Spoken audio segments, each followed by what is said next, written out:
មុននឹងចូលទៅដល់វីដេអូខ្ញុំគឺសូមអរគុណទៅកាន់គ្នាយើងចំនួន2នាក់ដែលគាត់មានឈ្មោះថាដោយអ្នកទី1គាត់មានឈ្មោះថាសុបុតចំណែកឯអ្នកទី2គាត់មានឈ្មោះថាប៊ុនសានអរគុណគ្នាយើងខ្លាំងមែនទែនសម្រាប់ការ support បើសិនជាគ្នាយើងចង់ support មកកាន់ខ្ញុំបន្តទៀតគ្នាគឺអាច support មកខ្ញុំបានតាមរយៈ QR មួយនេះតិចឬច្រើនខ្ញុំគឺទទួលយកទាំងអស់ដូចជាអ្វីដែលអ្នកទាំងអស់គ្នាដឹងស្រាប់ហើយថា Channel YouTube របស់ខ្ញុំនឹងក៏អាចរកកម្រៃពីវាបានទេអញ្ចឹងហើយគឺមានអីទៀតមានតែអំបិលនឹងឯង ហេតុការណ៍បានបន្តនៅពេលដែលវេនមនុស្សទឿហើយនិងសេរ៉ាពួកគេទាំងអស់គ្នាបានធ្វើដំណើរចាកចេញមកខាងក្រៅដើម្បីទប់ទល់ជាមួយនឹងសត្វនាគក្រហមនៅពេលដែលពួកគេបានធ្វើដំណើរទៅដល់ក្រៅដើម្បីរៀបចំជាមួយនឹងរបស់របរដើម្បីទប់ទល់ជាមួយនឹងវាយើងគឺបានឃើញថាសត្វនាគក្រហមនឹងគឺបានរងចាំតែកាន់ពួកគេហើយជាការស្រេចគ្រាន់តែវេនហើយនិងសេរ៉ាពួកគេទាំងពីរបានធ្វើដំណើរទៅដល់ក្រៅភ្លាមពួកគេគឺត្រូវបានជាមួយនឹងសត្វនាគក្រហមមួយនោះវាយទៅកាន់សេរ៉ាឲ្យប៉ាងតែម្ដង នៅពេលដែលសេរ៉ាត្រូវម្ដាយរបស់សត្វនាគក្រហមរួចហើយសត្វនាគក្រហមមួយនោះវាគឺបានប្រាជាមួយនឹងវេទមន្តភ្លើងរបស់វាបើកការវិបហាទៅកាន់សេរ៉ាតែម្ដង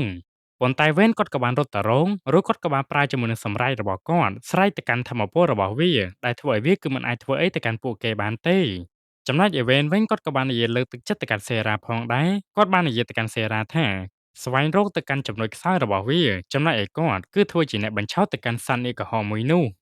បន្ទាប់មកសេរ៉ាក៏បានរត់សម្រើទៅកាន់នាគក្រហមមួយនោះនៅពេលដែលនាងបានកាប់ទៅកាន់វាគឺឃើញថានាងគឺមិនអាចធ្វើអីទៅកាន់វាបានទេនិយាយទៅស្បែករបស់វានឹងគឺប្រៀបដូចជាបែរាគឺកំពុងតែរងអញ្ចឹង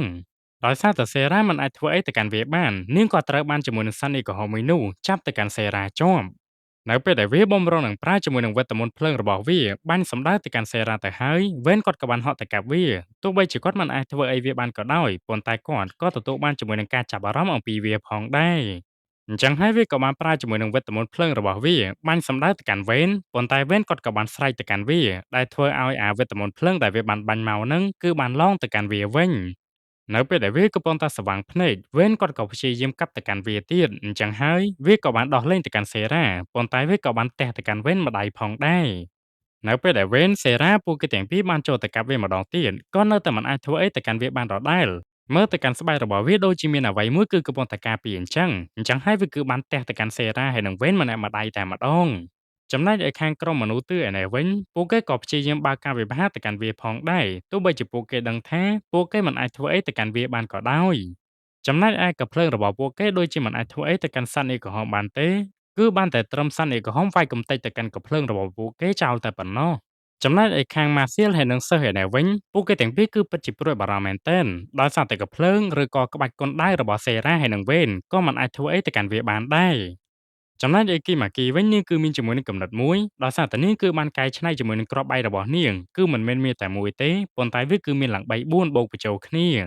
ានៅពេលដែលម៉ាសៀលហើយនិងសិស្សពួកនាងទាំងពីរគឺបានឃើញជាមួយនឹងគ្រាប់បែកមួយនោះពួកនាងទាំងពីរគឺចាប់ផ្ដើមភ័យខ្លាចអញ្ចឹងហើយពួកគេក៏ចាប់ផ្ដើមដណ្ដើមទៅកាន់គីម៉ាគីនឹងឯង ប៉ុន្តែនៅពេលដែលដណ្ដើមចុះដណ្ដើមឡើងដណ្ដើមចុះដណ្ដើមឡើងហ្នឹងសិស្សនាងក៏បានចាប់ទាញជាមួយនឹងបតុងគ្រាប់បែកមួយនោះដោយចៃដន្យអញ្ចឹងហើយពួកគេគឺមិនអាចកាន់បានទៀតទេគីម៉ាគីនាងក៏សម្រេចចិត្តថាគប់គ្រាប់បែកមួយនោះសម្ដៅទៅកាន់សត្វនាគក្រហមតែម្ដង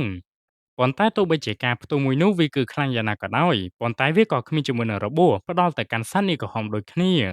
ប៉ុន្តែទោះបីជាយ៉ាងណាវាក៏ល្អដែរដោយសារតែគីម៉ាគីនឹងគឺផ្ដល់ឱកាសឲ្យវេនហើយនិងសេរ៉ាពួកគេទាំងពីរគឺបានដកដង្ហើម បន្ទាប់មកវេនគាត់ក៏បានស្រែកទៅកាន់សត្វនាគក្រហមដែលធ្វើឲ្យវាគឺចាប់ផ្ដើមសើចំណែកឯសេរ៉ានាងក៏បានហក់ទៅកាប់វាម្ដងទៀតហើយវាគឺពិតជាគួរឲ្យភ្ញាក់ផ្អើលខ្លាំងណាស់សេរ៉ាគឺអាចកាប់ដាច់ម្រាមដៃរបស់វាបានចំណែកឯសត្វនាគក្រហមនឹងវិញនៅពេលដែលវាឃើញថាសេរ៉ាគឺអាចកាប់វាឲ្យមានរបួសវាគឺចាប់ផ្ដើមភ័យហើយអញ្ចឹងហើយវាក៏បានហោះឡើងទៅលើដែលវាគឺមិនប្រយុទ្ធជាមួយនឹងពួកគេនៅលើដីទៀតទេប៉ុន្តែវាគឺប្រយុទ្ធជាមួយនឹងពួកគេនៅលើអាកាសវិញម្ដង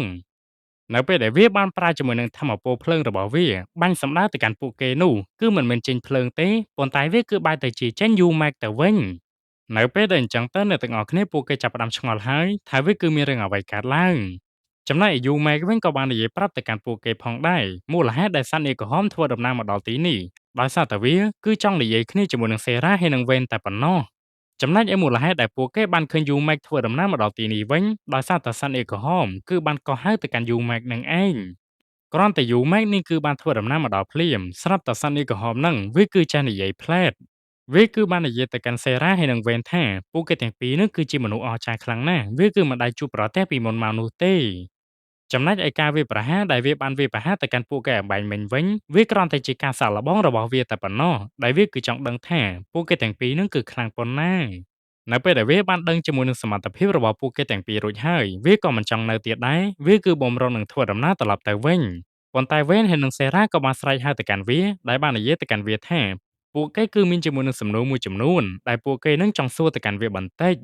នៅពេលដែលលេងអញ្ចឹងនាងក្រហមវាក៏មិនបានបដិសេធដែរវាក៏បានធ្វើដំណើរត្រឡប់មកវិញប៉ុន្តែមុននឹងវាឆ្លើយជាមួយនឹងសំណួររបស់ពួកគេវាក៏បាននិយាយទៅកាន់ពួកគេផងដែរថាពួកគេទាំងពីរនឹងគឺជាមនុស្សខ្លាំង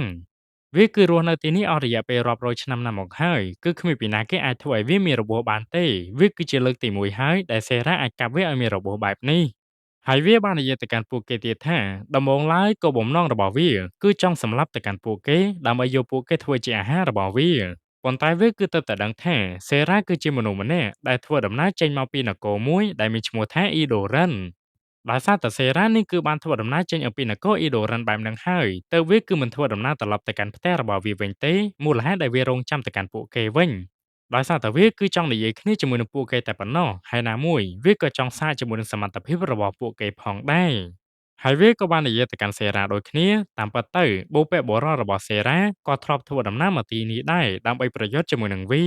ប៉ុន្តែវាក៏បានបញ្ជាក់ប្រាប់មកកាន់យើងផងដែរថាបូព៌ាបុរសរបស់សេរ៉ានឹងគឺមិនមែនរេស៊ីយ៉ាគឺជាម្ដាយរបស់វេនទេប៉ុន្តែគឺជាមនុស្សមុនដែលពួកគេបានធ្វើដំណើរមកទីនេះមិនថាកងទ័ពណាទេដែលពួកគេធ្វើដំណើរចេញមកអំពីនគរអ៊ីដូរ៉ាន់វាស័ក្តិសឹងតែជាកងទ័ពដែលគួរឲ្យចាប់អារម្មណ៍ទាំងអស់នេះហើយគឺជាមូលហេតុដែលវាចង់និយាយលេងជាមួយនឹងសេរ៉ានឹងឯង នៅពេលដែលវាបានប្រាប់ជាមួយនឹងអ្វីដែលវាបានដឹងទៅកាន់សេរ៉ារួចហើយវាគឺជាសំណួររបស់វេនវិញម្ដងវេនបានសួរទៅកាន់សាន់ឌីក្រហមថាតើពួកយំបូននេះដូចជាពួកគេគឺបានរួបរวมគ្នាក្នុងពេលតែមួយមែនទេឬក៏ពួកគេនឹងបង្កើតជាមួយនឹងសន្តិភាពដើម្បីរស់នៅជាមួយនឹងគ្នាចំណែកឯមូលហេតុដែលវេនគាត់គឺសួរសំណួរបែបហ្នឹងវិញដោយសារតែគាត់ហើយនឹងសេរ៉ាហ្នឹងគឺធ្លាប់សម្លាប់ជាមួយនឹងសាន់ឌីជាច្រើនដែលពួកគេបានយកជាមួយនឹងសត្វនាគទាំងអស់នោះយកទៅធ្វើជាមួយនឹងម្ហូបអញ្ចឹងហើយពួកគេខ្លាចថាសត្វនាគទាំងអស់នោះគឺជាកូនចៅរបស់សត្វនាគក្រហមប៉ុន្តែមើលទៅកាន់សត្វនាគក្រហមនឹងដូចជាមិនសូវយល់ទេតើតែយូម៉ែកបញ្យល់ប្រាប់ទៅកាន់គាត់ទៅគាត់យល់អញ្ចឹងហើយនាគក្រហមបាននិយាយទៅកាន់វេនវិញថាវាគឺជារឿងធម្មតាទេនៅពេលដែលពួកយើងឃ្លានពួកយើងគឺតែងតែបរបាញ់ដើម្បីយកជាមួយនឹងសាច់សត្វទាំងអស់នោះធ្វើជាអាហាររបស់យើងហើយវាក៏ដូចជាវាអញ្ចឹងនៅពេលណាដែលវាឃ្លាន វាក៏ប្រមាញ់មនុស្សដែរអញ្ចឹងហើយវាចង់និយាយទៅកាន់វេនថាពូជអម្បូរសត្វនាគដទៃគឺមិនពាក់ព័ន្ធអីជាមួយនឹងវាទេនិយាយទៅពូជអម្បូររបស់ពួកគេនឹងគឺផ្សេងគ្នាទាំងអស់ប៉ុន្តែវាក៏បាននិយាយបញ្យល់ទៅកាន់វេនផងដែរមូលហេតុដែលវេនអាចចាត់ការទៅកាន់វាបានគឺមិនមែនវាអន់ទេប៉ុន្តែដោយសារតែសត្វនាគដែលវេនបានកម្ចាត់ទៅកាន់ពួកគេហ្នឹងដោយសារតែវាគឺចាប់ផ្ដើមចាស់និយាយទៅនៅពេលដែលវាចាប់ផ្ដើមចាស់វាគឺមិនសូវចេះហោះហើរបានឆ្ងាយទេវានឹងគឺសុកចិត្តដើរនៅនឹងដី ហើយណាមួយដោយសារតែអាយុរបស់ពួកវាគឺកាន់តែចាស់អញ្ចឹងហើយវាគឺចាប់ផ្ដើមវង្វេងវង្វាន់បើការវិវត្តទៅកាន់គេទៅពីនឹងឯងអញ្ចឹងហើយវាក៏ជាចំណុចល្អមួយរបស់វេនផងដែរដែលវេននឹងគឺបានប្រមាញ់ទៅកាន់ពួកវាយកធ្វើជាសាច់នៅពេលដែលវាបានឆ្លើយជាមួយនឹងសំណួររបស់វេនរួចហើយវាក៏អស់ជាមួយនឹងភារកិច្ចដែលវានៅទៀតដែរអញ្ចឹងហើយវាក៏បានធ្វើដំណើរត្រឡប់ទៅកាន់ផ្ទះរបស់វាវិញទៅ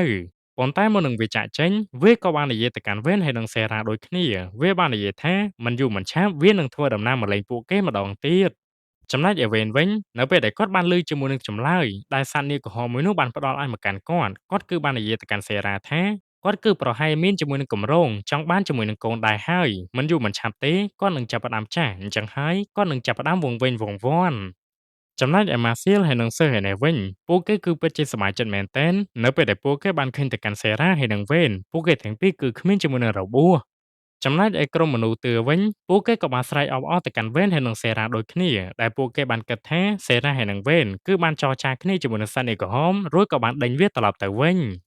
ញបន្ទាប់មកសាច់រឿងបានកាត់មកកាន់ថ្ងៃស្អែកយើងគឺបានឃើញថានៅពេលនេះវាគឺជាពេលវេលាដែលវេនហើយនិងសេរ៉ាពួកគេត្រូវតែធ្វើដំណើរត្រឡប់ទៅកាន់ផ្ទះរបស់ពួកគេវិញហើយចំណែកឯគីម៉ាគីវិញនាងក៏ចាប់ផ្ដើមធ្វើដំណើរទៅជាមួយនឹងវេនហើយនិងសេរ៉ាដូចគ្នាអញ្ចឹងហើយនាងក៏បានលីអំពីពូជអម្បូររបស់ពួកនាង ចំណែកឯលោកតារបស់គីម៉ាគីវិញគាត់គឺបាននិយាយទៅកាន់គីម៉ាគីថាគាត់គឺសង្ឃឹមថានៅពេលដែលគីម៉ាគីរស់នៅជាមួយនឹងវេនគីម៉ាគីនឹងមានជាមួយនឹងកំណត់ប្លែកៗហើយនឹងមានជាមួយនឹងរបស់ទំនើបដើម្បីបង្ហាញមកកាន់ពួកគេឲ្យបានឃើញនៅពេលដែលពួកគេទាំងអស់គ្នាគឺកំពុងតែធ្វើដំណើរឆ្ពោះទៅកាន់ភូមិរបស់វេនវិញនោះសេរ៉ានាងគឺបានគិតនៅក្នុងចិត្តថាវាគឺអស់រយៈពេលជាយូរណាស់មកហើយដែលនាងគឺបានរស់នៅក្នុងភូមិជាមួយនឹងវេន ហើយនាងគឺបាននិយាយទៀតថានៅពេលដែលនាងបានរស់នៅជាមួយនឹងវេននាងគឺទទួលបានជាមួយនឹងបទពិសោធន៍ជីវិតជាច្រើនអញ្ចឹងហើយនៅពេលនេះនាងគឺសម្រេចចិត្តច្បាស់ហើយថានាងគឺមិនធ្វើជាទាហានទៀតទេចាប់តាំងពីពេលនេះតទៅនាងក៏សម្រេចចិត្តថាធ្វើជាស្ត្រីមេផ្ទះវិញម្ដងដែលនាងគឺចង់មានន័យថានាងនឹងរៀបការជាមួយនឹងវេននឹងឯងចំណែកឯវេនវិញគាត់គឺពិតជាសប្បាយចិត្តមែនទែននៅពេលដែលគាត់ដឹងថាសេរ៉ាគឺចង់រៀបការជាមួយនឹងគាត់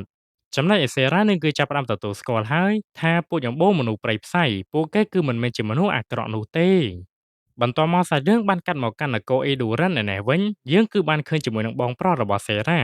ដែលគាត់គឺត្រូវបានស្ដេចកោះហៅទៅកាន់គាត់ចំណែកឯមូលហេតុដែលស្ដេចបានកោះហៅទៅកាន់បងប្រុសរបស់សេរ៉ាវិញទ្រង់បាននិយាយទៅកាន់បងប្រុសរបស់សេរ៉ាថានេះវាគឺជាបេសកកម្មទី17ហើយដោយសារតែបេសកកម្មទី16ហ្នឹងគឺត្រូវបានបរាជ័យហើយបេសកកម្មទី16ហ្នឹងគឺជាបេសកកម្មរបស់សេរ៉ានឹងឯងនិយាយទៅមើលទៅកាន់ស្ដេចនៅពេលហ្នឹងគឺពិតជាគំរាមទៅកាន់បងប្រុសរបស់សេរ៉ាមែនទែនគាត់គឺបាននិយាយថាបើសិនជាបងប្រុសរបស់សេរ៉ាធ្វើជាមួយនឹងបេសកកម្មមួយនេះបរាជ័យគាត់គឺមិនលើកលែងឲ្យទៅកាន់បងប្រុសរបស់សេរ៉ាទេហើយគាត់ក៏មិនខ្វល់ទៅកាន់បងប្រុសរបស់សេរ៉ាទៀតដែរតាមអ្វីដែលយើងបានដឹងបន្ថែមស្ដេចម្នាក់ហ្នឹងគាត់នឹងគឺជាប្អូនប្រុសរបស់រីស៊ីយ៉ាគឺជាម្ដាយរបស់វេនហ្នឹងហើយគាត់បាននិយាយទៅកាន់បងប្រុសរបស់វេនទៀតថាបើសិនជាបងប្រុសរបស់វេនធ្វើជាមួយនឹងបេសកកម្មនេះជោគជ័យគាត់នឹងសន្យាថាគាត់នឹងឲ្យសេរ៉ាធ្វើជាមនុស្សធម្មតាវិញដោយសារតែវាគឺជាអ្វីដែលបងប្រុសរបស់សេរ៉ាចង់បានបងប្រុសរបស់សេរ៉ាគឺមិនចង់ឲ្យសេរ៉ាធ្វើជាណៃទេនៅពេលដែលបងប្រុសសេរ៉ាបានចាក់ចេញអំពីកិច្ចប្រជុំគាត់គឺពិតជាគិតច្រើនមែនទែនហើយគាត់បាននិយាយទៅកាន់សេរ៉ាថាសេរ៉ាឯងគឺផ្ដាល់ជាមួយនឹងបញ្ហាឲ្យមកកាន់បងរៀងច្រើនពេកហើយមុននឹងបញ្ចប់ជាមួយនឹងសាច់រឿងមួយនេះបងប្រុសសេរ៉ាបាននិយាយទៅឯងថាគាត់នឹងយកសេរ៉ាត្រឡប់មកវិញឲ្យបានហើយគាត់នឹងសម្លាប់ទៅកាន់មនុស្សព្រៃឬក៏មនុស្សព្រៃផ្សៃឲ្យអស់